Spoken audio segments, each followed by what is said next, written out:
Ready to have your mind blown? Always. Let's do it. Today we're diving deep into Alan Watts' book on the taboo against knowing who you are. Ooh, that's a good one. It is. And the title, it really makes you wonder, doesn't it? Like, is there really something holding us back from truly knowing ourselves? Yeah, there's a lot to unpack there, for sure. There is. So for those who might not be familiar with him, can you give us a little bit of background on Alan Watts? So Alan Watts was kind of a renegade in the world of philosophy. I like that, renegade. He had degrees in theology and divinity. Wow. But he's best known for bringing Eastern philosophies like Zen Buddhism to a Western audience. He was like a bridge between those two worlds. Yeah, exactly. He really helped people understand these ideas in a new way.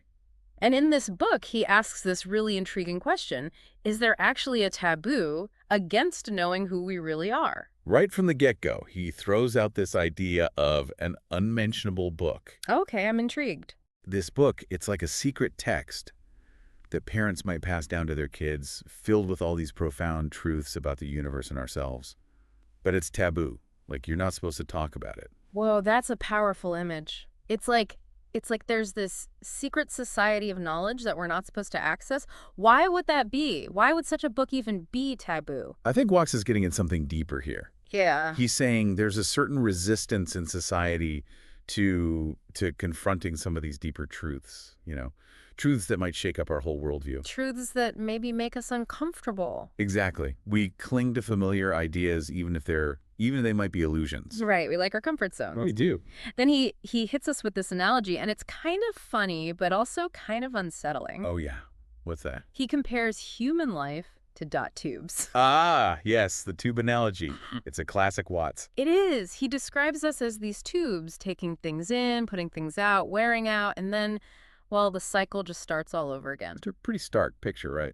It is. And it makes you think about, the daily grind, the rat race, the hamster wheel we're all on, working, consuming, repeating, working, consuming, repeating. And it makes you wonder, what's the point of it all? And that's exactly what Watts wants us to question. Really? He's challenging us to look at the meaning we attach to this whole cycle of existence. Yeah. He's not necessarily saying it's meaningless, but he's asking us to examine our assumptions about its purpose. I like that, to really examine what we believe. Yeah, to go deeper. Okay, so then he talks about seeing the world as odd. He does. And it's almost like he's saying embrace the weirdness of it all. Absolutely. He's saying that looking at the world as this strange, unexpected, even bizarre place can actually lead to enlightenment. That's fascinating. Like, think about it. If you really stop and observe the world around us, it is pretty odd, isn't it? It is. I was just watching a bee pollinate a flower the other day, and I was struck by how incredible that process is. We see it all the time, but it's this tiny miracle happening right there in front of us. And that's exactly the kind of wonder that Watts is talking about. When we recognize the strangeness of the familiar, it can lead to a much deeper understanding of ourselves and the universe. So we've got these taboo truths. Yes. We've got the tube analogy, Mhm. and a call to embrace the weirdness of the world. It feels like we're just getting started here. We're just scratching the surface. And then Watts drops a bombshell. He says that our sense of self, that feeling of being a separate I, is actually a hallucination. He even says that this challenges both Western science and Eastern philosophies. Whoa, a hallucination. Yeah, that's pretty radical. Can you break that down a bit? What does he mean by that? Okay, so he's basically saying that this deep-seated feeling we have, this feeling of being this separate me, this independent self, it's actually an illusion. It's a construct of our minds, not a fundamental truth about reality. And this illusion has huge implications for how we see the world. It leads us to believe that we're separate from everything else, when in reality we're deeply interconnected. So how does this ego hallucination, as he calls it, how does that relate to the taboo against knowing who we are? Is he saying that our ego is somehow blocking us from seeing the truth? That's exactly it. If we hold on to this idea of a separate self, we miss the bigger picture. We miss the fact that we're all part of something much larger, something much more interconnected than we can even imagine. This idea that we're not just these isolated beings kind of looking out at the world, Right. but that the world is like this extension of ourselves. It is a lot to wrap your head around. It is. I mean, we ended the last part with this concept of the world as our body. And Watts suggests that, well, clinging to this idea of being a separate self, it leads us down this path of constantly striving for external things, but they never really fulfill us. Right. It's like we're always chasing after something, but we never actually catch it. It's like chasing a mirage. It is. It is. Yeah. And Watts suggests that one way to break free from this trap is to start seeing life as a game. A game, really. I mean, that sounds almost too simple. How can seeing life as a game help us with that feeling of always, always wanting more? Well, think about it. When you're playing a game, you're engaged in the activity itself. Mm.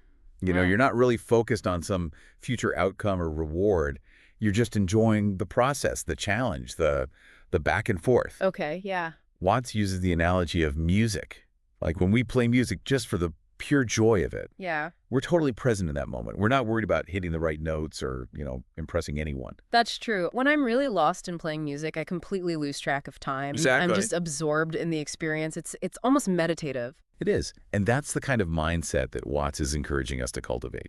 This mindset of playfulness, of being present, of enjoying the journey, rather than constantly striving for some future destination. Wait, but that's easier said than done, right? I mean, we live in a culture that's obsessed with achievement, with productivity, with always wanting more. It's like we've forgotten how to just be. You're right. And Watts was very critical of this aspect of modern Western culture. He was. Yeah, he actually argued that we're not true materialists What do you mean? because we don't actually appreciate the material world, We're so focused on getting ahead, on acquiring things, that we miss out on the simple pleasures of just existing, of being. I've never thought about it that way. Yeah. I'm thinking about those exquisite Persian carpets that Watts talks about. Yeah. The Japanese tea ceremony. There's this reverence for the object, for the process of creation. You don't really see that in our mass-produced world. Right. He pointed to those examples as ways of being in the world that are more in harmony with the natural flow of life. Okay. There's this sense of presence, of appreciation, of connection to something larger than ourselves. And he argued that this loss of connection with the material world, it's directly related to that ego hallucination that we were talking about. Really? Yeah, because when we see ourselves as separate from the world, then everything becomes an object to be used, to be consumed, to be controlled. So it's not about rejecting material things altogether. No, not necessarily. It's more about shifting our relationship to them. Yeah, it's about seeing them as part of this larger web of interconnectedness, not just objects to satisfy our desires. Okay, I get that.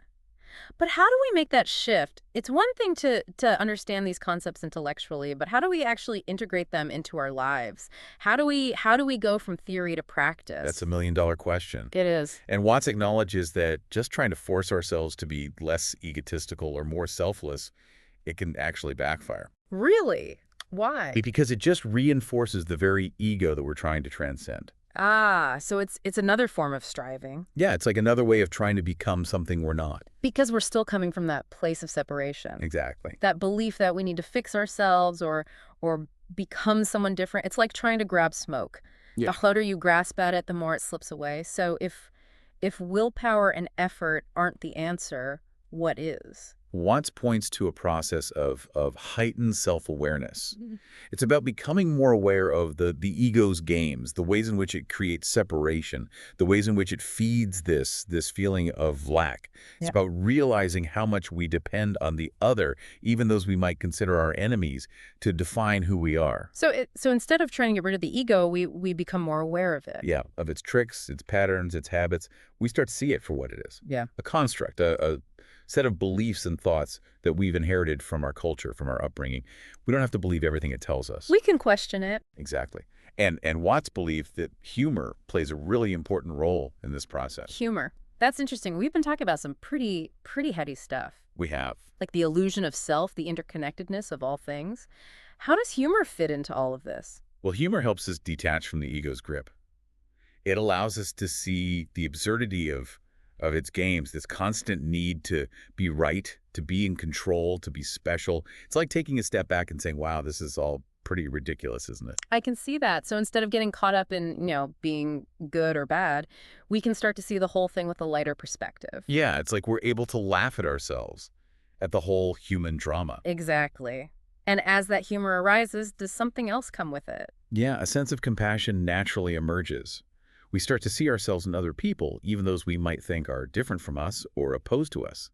We we realize that we're all in this together, all playing our parts in this cosmic play. It reminds me of what Watts said about loving our enemies. But he makes it clear that it's not about, trying to convert them to our side or pretending that conflict doesn't exist. It's about recognizing their essential role in this larger game of life. Right. He used this great example of boxing, where the fighters salute each other before the match. Yeah. It's a gesture of respect, Right. that Yeah. acknowledges the opponent's role in the game, even as you're engaging in the conflict. So it's about containing the conflict, right? Yeah. Keeping it within bounds without losing sight of that underlying interconnectedness. Like Hmm. we're all actors on a stage playing our roles, even when those roles might seem to be in conflict. That's a great way to put it. And that's where the idea of chivalry comes in. Okay. It's about playing the game with grace, with dignity, even when the stakes are high. It's about recognizing that everyone is doing their best, even if we don't agree with their actions or their beliefs. I'm starting to see how this all fits together, but it's such a different way of seeing the world than what we're usually taught. It is. It requires us to question some really, really deep-seated beliefs about ourselves and about reality itself. And that's why Watt's work is so relevant today. He's not offering easy answers or quick fixes. Right. He's inviting us to go on a journey of self-discovery, to question everything we thought we knew about ourselves and about the universe. It's a challenging path, It is. but it also feels incredibly liberating. Like he's offering us a way to escape the confines of our limited thinking and discover this much, much wider, much richer reality. And that's what it's all about, isn't it? What is? Moving beyond those limitations of the ego and discovering this boundless potential that's within us all. I think I'm starting to feel a shift happening already. Like a weight has been lifted, this feeling of freedom, of possibility. And as Watts would remind us, it's all a game, this cosmic game of hide and seek where the ultimate prize is the discovery of our true selves. Yeah, it really is mind-blowing, right? This whole idea that we're all just part of this giant cosmic game of hide and seek. But it's also kind of hopeful, like this grand adventure is unfolding right in front of us. It is. It definitely is. And the adventure keeps going. I mean, we've talked about the ego as this kind of hallucination, the world being like our body and embracing life as a game. Right. But, we have to ask ourselves, what does it all mean? Like practically, how do we actually live our lives with these ideas? If the world really is an extension of ourselves, how does that change how we interact with everything around us? That's the big question, isn't it? It's like we've been given this amazing new way to see things, but now we have to figure out how to use it. Like, where do we even start? Well, Watts doesn't shy away from that at all. No, he doesn't. He really connects these concepts to how we should live. For example, our relationship with the environment.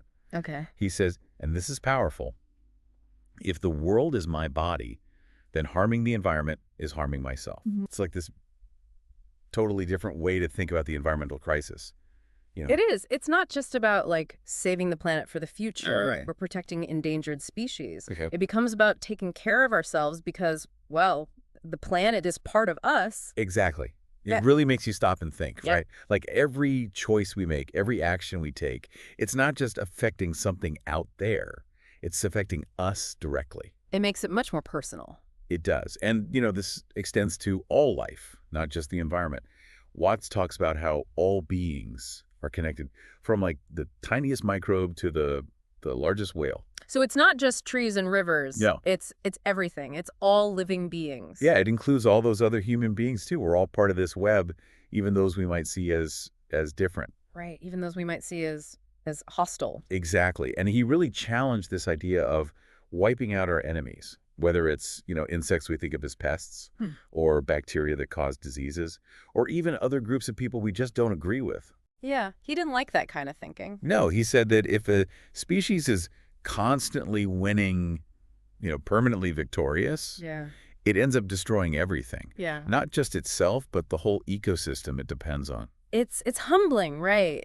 To think that even the things we might fear or dislike, they still have a role to play in the bigger picture. They do. Makes you think about good and evil in a whole new light. It really does. Yeah. I mean, he even went so far as to suggest that we should actually honor those who die from, diseases like malaria or tuberculosis. What? Really? Yeah. Not because we want people to suffer, obviously, Well, of course not. but because their passing makes space for others to live. It's a way of recognizing that death is a natural part of life, Hmm. and that even in death, there's still this interconnectedness. I can see how that would be controversial, but it Yeah. does make you think about life and death a little differently. But I want to go back to human relationships for a second. I mean, we can't just ignore conflict or act like everyone's always getting along. So how do we take these ideas of playfulness and interconnectedness and apply them to a world where there's conflict, there's division? Right, right. Well, Watts wasn't saying we should just, be passive Hmm. or accept injustice. He knew that conflict is part of life, but he thought we needed a new approach to it. Okay. Like, instead of seeing it as a battle of us versus them, Yeah. we need to find ways to keep it from, getting out of control, from becoming destructive. So finding that balance. Yeah. Yeah. Recognizing that there will be disagreements, but finding ways to work through them without, forgetting that we're all human. Right, without losing sight of that. He talked about the importance of recognizing our interdependence, Hmm. even with those who we might think of as our opponents. Our enemies. Yeah. He used this phrase, honor among thieves, for Yeah. pointing out that even people who are doing things that are considered wrong, Yeah. they still have a code of conduct because they rely on each other. Yeah. So in a way, we're all in this together. We are, even when we don't agree. And that brings us back to that idea of seeing life as a game. It does. When we have that playful spirit, we're less likely to get stuck in, rigid positions Yeah. or those self-righteous battles. Yeah. We can engage with each other with more lightness, with more flexibility. And knowing that we're all just, playing our parts. Exactly. Yeah. And that's where chivalry comes in. Right, right. It's about playing the game with grace, Hmm. with dignity, with fairness, even when things get really tough. It's like we're all on the same team. In a way, yeah. It's about recognizing the humanity in everyone, even our opponents. With what? Approaching conflict with understanding, with compassion, not just with anger. This has been an incredible deep dive. Really, we've covered so much. I mean, the ego being an illusion, the world is an extension of ourselves, the importance of play, of interconnectedness. But it all really comes down to this, doesn't it? Waking up from that illusion that we're separate and recognizing this deep unity of everything. Yeah, it's about remembering that we are IT. That fundamental reality that's behind everything, that's animating everything in the universe. That connects everything. Yeah, we're not separate from the world. We are the world experiencing itself. And as Watts would say, it's all a game. It is this incredible cosmic dance of life. So let's play, right? Golly. With awareness, with compassion, with a sense of wonder. Because in the end, that's what it's all about. Thanks for joining us on this journey. Yeah, thanks for listening, everybody. Keep exploring those depths within yourselves and discover all those incredible possibilities waiting for you.